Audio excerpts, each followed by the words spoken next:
So earlier this year, I ran a training series on this channel where I was working with an expert sports dietitian called Steph Cronin, and she massively changed the way I fueled for training and racing, having a huge impact on my general performance on the bike. Essentially, I went from having very little carbohydrates for training and even racing to a shitload of carbohydrates before, during, and directly after hard training sessions, and of course, racing. And I was using old mate here, Powerade.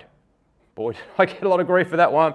And I was also supplementing with something called Ketone IQ, who have recently come on board as a channel partner. Thank you very much for supporting the channel. And I'll link to their company below, including a channel discount code. And yes, you can take this with carbohydrate. In fact, what I've recently been doing is experimenting with pouring this on top of my carb mix for my hard training sessions. And external to borderline shitting myself on a couple of rides, the rocket fuel taste has a placebo effect at the very least.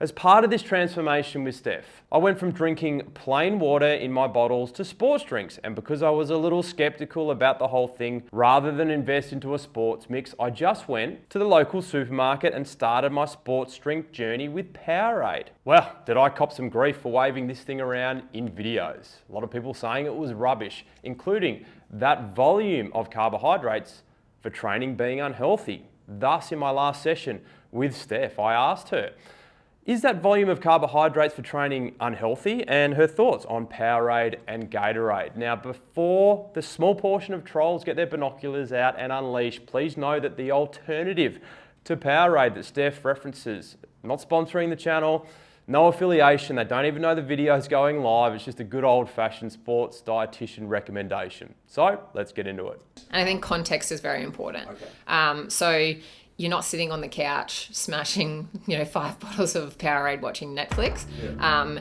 Your muscles are chewing through that glycogen amount. So we have to replace that carbohydrate content. And you're not going to be sitting on the bike eating brown rice. One, logistically, that's obviously ridiculous. But two, could be a good YouTube video. Yeah, I'd like to see that. Might have to sign a waiver for that one of injury. The other thing is we know that different glycemic index of different carbohydrates means that it breaks down either slower or quicker into the bloodstream. So whilst we're fueling on the bike or through any exercise, for example, is that you have to have quick release carbohydrates available. And so, for shorter sessions, we can obviously eat before that, and that could be comprised of good quality, complex carbohydrates. So things like your brown rice, your rolled oats, those sorts of more complex carbohydrates that have a better nutritional value.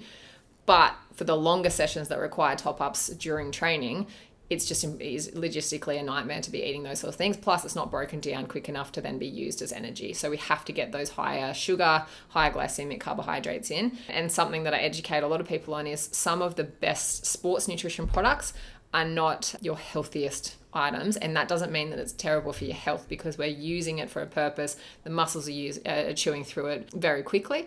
And so it's there for a purpose. You're not doing it and sitting on the couch and spiking your blood sugars and then not using that energy. Okay. So it's very strategic, and that's where I think context is very, very important. Look, at the end of the day, Powerade, Gatorade are a sports drink, right? They're there for a purpose. They still do the job in terms of fueling.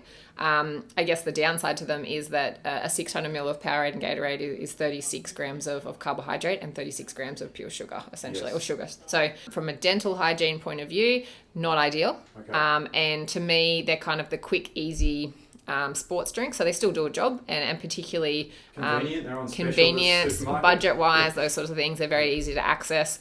They're just not my preferred source of sports drinks. So there's a company here on the Sunshine Coast actually called Infinite Nutrition. Yep. They're probably one of my favorite. There's a couple of other brands as well that I quite like, but the reason I like them, one, they're a small business as well, so I like to support them because they've got a really fantastic product.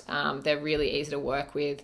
You can make up your own sports drink specific to you as well, so that's really handy. We can add caffeine, we can add a certain amount of sodium, but even their sort of base products are fantastic because per serve, which is 2 scoops, their base product is almost 60 grams worth of carb. Wow. for their speed mix, and that's a go-to product of mine for a lot of clients because It's made predominantly from maltodextrin, which has and much less sugar content. So from a dental hygiene point of view, performance stuff aside, from a dental hygiene point of view, it's a fantastic product that doesn't have the same effect on your teeth. And we're getting in far more carbohydrates per bottle than we are using Powerade Gatorade. So there's so many positives to it that I find.